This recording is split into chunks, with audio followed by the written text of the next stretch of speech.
Di hevdîtina Serokomar Erdoğan adigel Serokên AK Parti, CHP û MHP da biryar hatibû wergirtin ku ji bo destureke bingehîna nû komîsyon dest bi xebatekî nû bike. Serokwezîr Binalî Yıldırım diyar kir ku eger bixwaze HDP jî dikare beşdarî van xebatan bibe.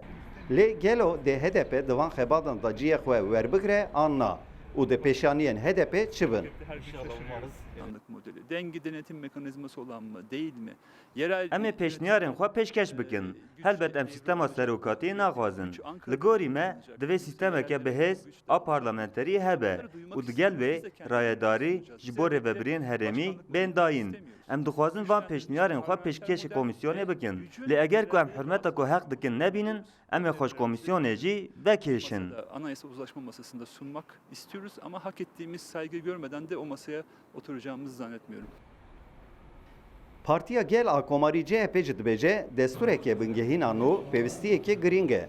Her wiha CHP iddia dike ku di axaftinên dawî ên Serokomar Erdoğan da amaje bi sistema parlamenteriyê heye. Şimdi bu 15 Temmuz'dan herkesin alacağı dersler var.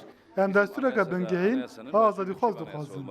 Divê bibe neve her çarmateyên destpêkê û sistema parlamenteriyê bimîne. Wisa xuya ye ku Serokkomar jî êdî giringiya parlamenterizmê dizane.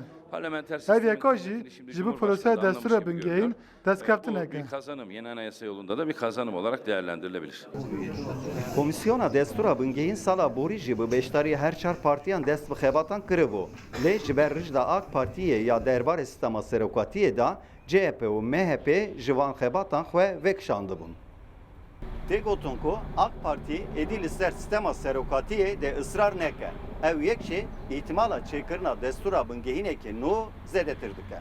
Kemal Avcı, Rûdaw, Ankara.